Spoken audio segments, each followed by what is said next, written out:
Bonjour à tous et bienvenue dans cette nouvelle vidéo. Aujourd'hui, nous allons voir comment trouver les équations de la droite d'ajustement.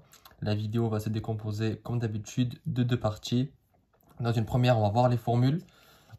On va voir les différentes valeurs qu'il faut avoir en sa possession pour les appliquer. Et ensuite, dans une deuxième partie, nous allons voir une application, un exemple en fait, où on met ces formules en application. Donc, tout d'abord, juste avant que la vidéo commence, je vous rappelle comme d'habitude qu'il y a en description deux liens de bons plans. Un pour économiser l'argent, un autre pour en gagner sur Internet. Et commençons la vidéo sans attendre. Alors, la droite d'ajustement, en fait, il y en a deux. Il y a celle où on cherche Y, sachant qu'on nous donne X, et celle où on cherche X, sachant qu'on trouve Y. Donc, il y a celle, la droite d'ajustement Y en X, et la droite d'ajustement X en Y. En fait, ce qui change entre ces deux-là, c'est en fait les droits d'ajustement, c'est quand on veut avoir le lien qu'il y a entre deux valeurs. C'est-à-dire que si on vous donne l'âge et le salaire, on veut savoir pour tel âge, quel salaire à peu près on va avoir. C'est-à-dire que si X c'est l'âge, vous mettez l'âge, enfin le X, les A et B, on va les trouver. X ça va être la variable et Y aussi. Si on vous donne un X, vous pouvez trouver le salaire qui lui correspond avec la loi que vous aurez définie auparavant. Donc, c'est un peu ça l'utilité de ces deux formules. Et en fait, ici, c'est l'inverse. Donc, si on vous donne le salaire, vous pouvez à peu près en déduire l'âge. D'accord? Donc, c'est on va dire, c'est la raison d'être de ces deux équations. Et pour trouver justement, en fait, ce qu'il faut trouver, c'est les A et B. Et ici, c'est les C et D. D'accord? Donc, c'est les deux à chaque fois valeurs qu'il faut trouver. Ici, pour trouver le A, c'est la covariance XY, donc qu'on a calculé précédemment, et divisé par la variance de X. Pour le B, c'est la moyenne marginale de Y, donc Y bar bar, moins A, donc ce A-là, qu'on aura trouvé du coup avant, on va le réutiliser pour ici, A fois X bar bar, donc la moyenne marginale de X. Donc en fait, on trouve A et le A va nous servir aussi pour trouver le B. Donc la première étape, c'est de trouver le A, comme vous l'avez compris. Ici, c'est pareil, sauf qu'en fait, on change les lettres juste pour ne pas se confondre avec ça là. On appelle C et D. Donc pour C, c'est covariance de XY, cette fois-ci sur variance de Y. Et pour le D, c'est pareil qu'ici, sauf qu'on va réutiliser du coup le C, vu que ici le A s'appelle C, du coup on réutilise le C pour trouver le D, donc c'est moyenne marginale de X, donc c'est X bar bar, moins C fois Y bar bar, moyenne marginale de Y.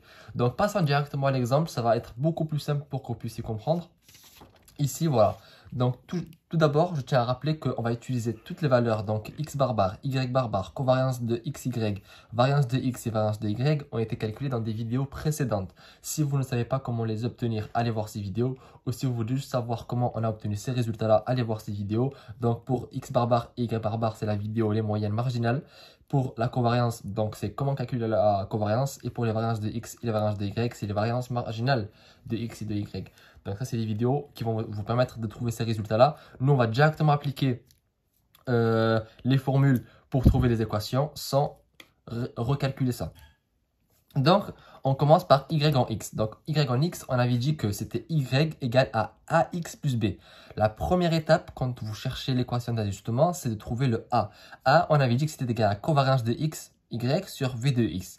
Une fois que vous avez ces valeurs-là, en fait, parce que cette question, souvent, elle vient en fin d'exercice. Ça veut dire que vous avez déjà calculé la covariance et la variance de X. Ce que vous avez à faire, c'est juste remplacer. Donc, on remplace par covariance ici, qui est de moins 0,07. Et la variance de X, ici, c'est 0,95. Et du coup, on trouve que c'est égal à A est égal à moins 0,08. Donc, on a déjà A. Donc ici, la première partie, on l'a, parce que le X va rester le X. Et là, en gros, on cherche le B. Le B, comment on l'obtient? On avait dit que le B, c'était égal à, ici, on avait vu ici, que B, c'est égal à Y bar bar moins A fois X bar bar.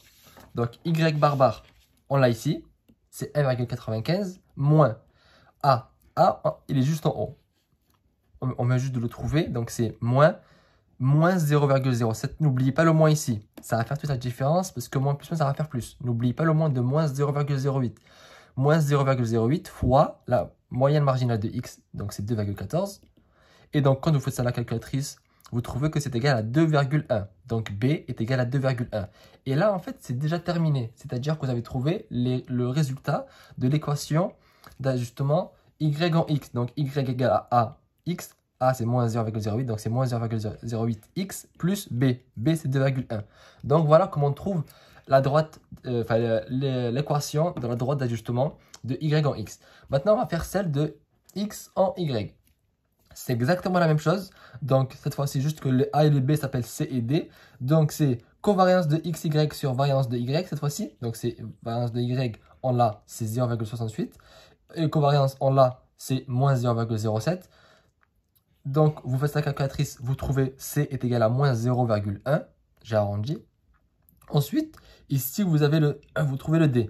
Le D, on avait dit que c'était égal à quoi? Ici, juste auparavant, que c'était égal à X bar bar moins C fois Y bar bar. Donc, tout ça, on a déjà toutes ces valeurs. Donc, X bar bar, c'est 2,14 moins 0,1.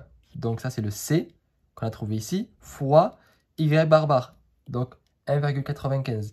Vous faites ça à la calculatrice et vous trouvez que la droite d'ajustement vous trouvez que du coup le D est égal à 2,3 et du coup la droite d'ajustement, l'équation de la droite d'ajustement, pardon, x est égal à moins 0,1y plus 2,3. Donc je répète, dans les deux cas, la première chose à faire, ici c'est de trouver A et ici c'est de trouver C. Vous trouvez C avec cette formule-là. Et ensuite, ce que vous allez faire, c'est de trouver B. Ici, pour trouver B, c'est Y bar bar moins A fois X bar bar. Donc, vous trouvez un résultat. Et là, en fait, vous avez les A et les B. Il suffit de remplacer ici par leur valeur que vous venez de trouver. Et pour ici, c'est exactement la même chose. Donc, vous trouvez le C. Après le C, vous l'utilisez pour trouver le D. Et vous trouvez l'équation de la droite d'ajustement. Donc, c'est la fin de cette vidéo. J'espère que celle-ci vous aura aidé. Je vous donne rendez-vous dans la prochaine vidéo. On va parler des tableaux individualisés. À très bientôt sur les bons étudiants.